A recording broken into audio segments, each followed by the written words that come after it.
Haleluya, puji nama Tuhan, salam sejahtera buat kita semua.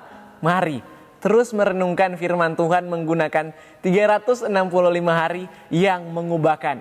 Agar kehidupan kita hari demi hari semakin diberkati, semakin diperlengkapi oleh firman Tuhan yang kita dengar, yang kita renungkan, dan yang kita pelajari bersama-sama menjadi bagian di dalam kehidupan kita.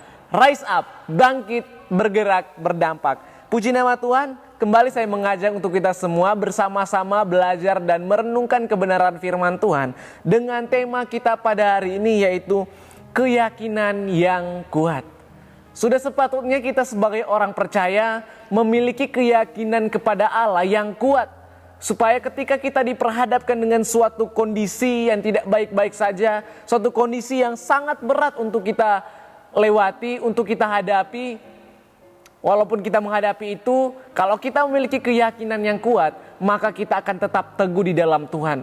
Dan di dalam keyakinan yang kuat, kita memperoleh pengharapan, kekuatan juga yang daripada Tuhan. Kita melihat di dalam Mazmur 57 ayat 2 sampai 4, saya akan membacakannya untuk kita semua dan Bapak Ibu Saudara dapat memperhatikannya. Di dalam Mazmur 57 ayat 2 sampai 4, saya akan membacakannya dalam terjemahan bahasa Indonesia masa kini. Ayat 2, kasihanilah aku ya Allah, kasihanilah aku, sebab padamulah aku berlindung.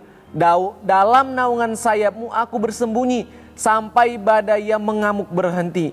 Aku berseru kepada Allah yang maha tinggi, kepada Allah yang bertindak untukku. Dari surga ia menjawab dan menyelamatkan aku. Ia mengalahkan orang-orang yang menindas aku. Allah akan menunjukkan bahwa ia setia kepadaku dan selalu mengasihi aku. Amin. Puji nama Tuhan. Kita akan sama-sama merenungkan firman Tuhan ini menggunakan OIA. Di dalam observasi Bapak Ibu Saudara, kita dapat melihat dalam perkataan-perkataan ini di mana pemazmur memiliki keyakinan yang kuat kepada Allah dan menganggap itu sebagai modal utama dalam kehidupannya. Di dalam perjalanannya, pemazmur menghadapi situasi-situasi yang sulit. Bahkan ada sekelompok orang yang mencoba merugikannya atau membunuhnya. Sehingga pemazmur menggambarkan mereka sebagai singa yang buas dengan taring tajam dan lidah seperti pedang. Meski pemazmur mengalami kesulitan, ia hampir kehilangan keyakinannya Bapak Ibu Saudara. Tetapi ia memilih untuk memfokuskan hati dan jiwa kepada Allah, sehingga ia memohon belas kasihannya. Kemudian di ayat 3 kita dapat melihat di mana pemazmur yakin bahwa Allah akan memberikan pertolongan. Dan ia juga yakin bahwa Allah juga akan menyelesaikan masalah yang dihadapinya. Oleh karena itu, pemazmur merasa aman dan bisa tidur nyenyak meski dikepung oleh tipu daya musuh-musuhnya. Kita dapat melihat bahwa pemazmur memfokuskan atau melihat perlindungan yang dari Allah, seperti sayap burung yang menopang kehidupannya.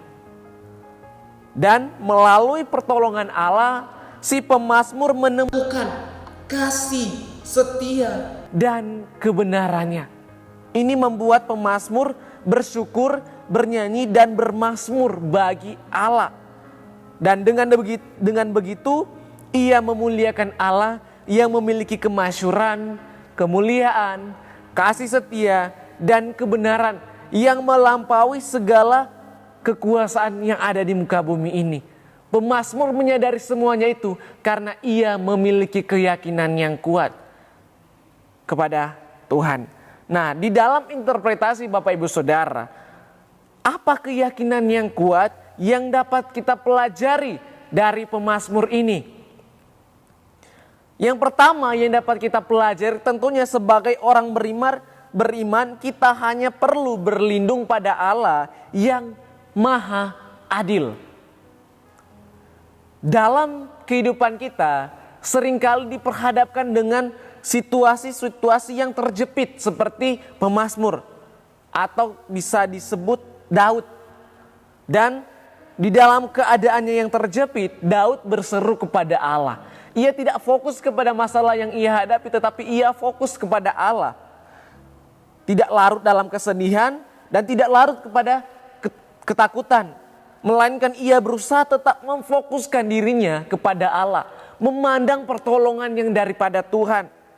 Dan ada beberapa hal yang bisa kita teladani dari pemazmur atau Daud ini. Yang pertama yang bisa kita dapat teladani dalam makna yang pertama ini, yaitu tentunya yang pertama yaitu di mana Daud berseru kepada Allah dan mempercayakan hidupnya di dalam tangan Allah. Di dalam Mazmur 57 ayat 2-4 di mana Daud mengumpamakan dirinya seperti seekor anak burung elang yang tidak berdaya, yang berlindung di bawah naungan sayap induknya. Dalam situasi demikian ia beroleh kekuatan yang baru. Burung elang yang besar tentunya bisa digambarkan sebagai Allah, dan burung elang yang kecil tentunya kita yang berharap, yang berlindung dalam sayap naungan Tuhan kita. Dan dia juga yang akan melindungi setiap kehidupan kita asal kita berada di bawah naungannya. Lalu kemudian yang kedua, teladan yang kedua di mana Daud memfokuskan perhatiannya pada kemuliaan Allah. Di dalam kemuliaan Allah ada perlindungan, ada pertolongan, sehingga ia bisa membukakan jalan bagi kita untuk kita lewati. Di mana ayat 2-7 Daud mengakui keadaannya yang lemah dan tidak berdaya di tengah-tengah serangan musuh-musuhnya. Tetapi ia tidak membiarkannya dikuasai oleh keadaannya. Melainkan kita dapat melihat bahwa perhatian Daud yang terutama, bahkan ketika ia memohon pertolongan dari Tuhan, adalah agar nama Tuhan ditinggikan dan dimuliakan. Bukan semata-mata untuk keselamatan pribadinya, itu bagian yang 2 atau 3 atau sebagainya. Tetapi yang utama di dalam semuanya itu, ia ingin supaya nama Tuhan yang ditinggikan dan nama Tuhan yang dimuliakan di dalam kehidupannya. Lalu yang kemudian yang ketiga, yang teladan yang dapat kita pelajari Daud yang ketiga, yaitu ia bersuka cita menantikan pertolongan Tuhan. Kita pun ketika kita menunggu pertolongan daripada Tuhan, seharusnya kita bersuka cita, bukan bermurung-murung. Kita harus dapat juga membedakan antara bersuka cita dan merasa bahagia. Kita dapat melihat dengan jelas bahwa Daud tidak merasa bahagia dengan keadaannya. Tetapi ia tidak pernah kehilangan sukacitanya sementara ia menantikan pertolongan yang daripada Tuhan. Karena sukacitanya itu didasarkan pada kasih setia Tuhan dan kebenarannya. Kita pun harus mendasarkan sukacita di dalam kasih setia Tuhan, di dalam kebenarannya, di dalam keselamatan yang telah ia berikan di dalam kehidupan kita pribadi lepas pribadi. Lalu makna yang kedua yang dapat kita pelajari tentunya, penderitaan kita adalah kesempatan untuk membuktikan bahwa orang beriman tetap bersukacita dan memuji Allah. Kembali lagi dalam cerita Daud, meskipun dalam tekanan, meskipun dalam ancaman, Daud menunjukkan bahwa ia tidak tergoda oleh ambisi atau dendam pribadi. Sebagai bukti, ia tidak memanfaatkan kesempatan untuk membunuh Saul yang sedang tertidur di dalam gua. Meskipun banyak yang menganggap tindakannya itu suatu tindakan yang bodoh, namun dalam pandangan Allah, keputusan Daud itu lebih bijak dan tepat. Mengapa Daud memanfaatkan kesempatan itu mengapa Daud tidak memanfaatkan kesempatan itu untuk membalaskan dendamnya kepada Saul? Seharusnya dengan cara itu adalah cara yang mudah bagi Daud. Tetapi ia tidak melakukannya. Daud tetap teguh pada prinsip hidup yang benar di hadapan Tuhan. Yaitu bahwa Tuhan yang memberikan perlindungan, Tuhan yang mengendalikan hidupnya, Tuhan yang mendengar keluhannya dan memberikan solusi terhadap masalahnya. Ia percaya bahwa menyelesaikan masalah dengan pertimbangan manusia sendiri hanya akan menciptakan masalah baru. Ia memfokuskan dirinya untuk tetap teguh hidup benar di hadapan Tuhan. Bahwa semuanya daripada Tuhan, entah itu perlindungan, pertolongan, memberikan solusi, mendengar keluhan dan sebagainya. Ia memegang itu. Dan seharusnya juga kita juga memegang hal-hal yang seperti itu. Supaya kehidupan kita itu tetap teguh pada prinsip hidup yang benar di hadapan Tuhan. Lalu kemudian dalam pengalaman hidup Daud terlihat bahwa prinsip hidup yang benar adalah landasan yang kokoh. Kita juga harus memiliki landasan yang kokoh untuk supaya hidup benar. Supaya meskipun dihadapkan pada kesulitan maupun godaan, kita memilih untuk tetap setia kepada Tuhan. Kenapa? Karena kita memiliki dasar, landasan hidup yang kokoh di dalam setiap kehidupan kita. Dan menjadi aplikasi dalam kehidupan kita Bapak Ibu Saudara, tentunya dalam kehidupan kita tidak terus berjalan di jalan yang mulus. Atau jalan kita tidak selalu rata. Atau langit tidak selalu biru yang kita tahu bersama-sama. Tetapi walaupun demikian, apapun yang kita hadapi, kita harus berseru kepada Tuhan. Aplikasi yang pertama, berseru kepada Tuhan.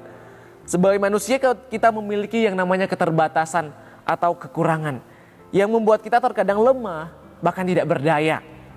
Tetapi dengan kita berseru kepada Tuhan, itulah yang dapat kita lakukan.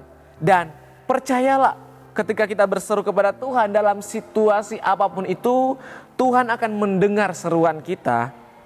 Dan Ia pasti melakukan yang terbaik tentunya bagi setiap kehidupan kita. Lalu kemudian aplikasi yang kedua yaitu fokus kepada pertolongan Tuhan. Dalam kehidupan kita tentunya begitu banyak masalah yang kita hadapi. Dan tentunya juga itu tidak mudah sehingga kita butuh bantuan. Tetapi dalam hal tersebut kita belajar untuk kita mengaplikasikan tidak fokus kepada masalah, melainkan fokus pada pertolongan Tuhan. Fokus kepada rencana Tuhan dalam kehidupan kita. Pasti Ia akan mendatangkan suatu kebaikan di dalam kehidupan kita. Lalu kemudian aplikasi yang ketiga tentunya dalam kita menunggu pertolongan Tuhan, kita harus bersukacita dan memuji Allah. Emang tidak mudah, tetapi kita harus belajar untuk mengaplikasikannya Bapak Ibu Saudara. Bersukacita dan merasa bahagia tentunya ada perbedaan. Tidak berbahagia atas keadaan, tetapi kita belajar untuk bersukacita sementara menantikan pertolongan yang daripada Tuhan. Karena sukacita kita itu didasarkan pada kasih setia Tuhan dan pertolongan Tuhan yang sudah nyata sebelum-sebelumnya di dalam setiap kehidupan kita. Dan biarlah kehidupan kita Bapak Ibu Saudara meladani tindakan Daud dan menjadi aplikasi bagi kita untuk kita tetap berseru kepada Tuhan, fokus kepada pertolongan Tuhan dan menunggu itu dengan kita bersukacita dan memuji Allah. Dan kita akan melihat suatu pertolongan, karya-karya Tuhan, kebaikan-kebaikan Tuhan akan nyata di dalam kehidupan kita pribadi lepas pribadi.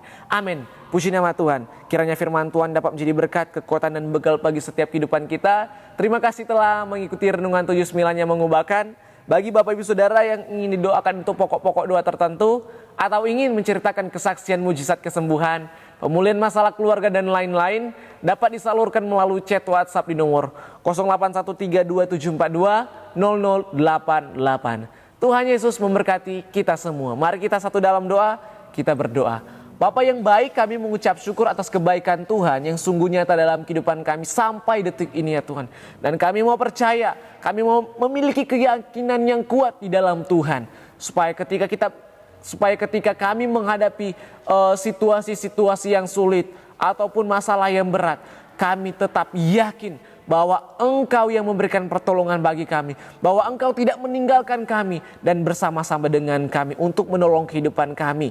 Terima kasih Tuhan, terima kasih Bapa di sorga.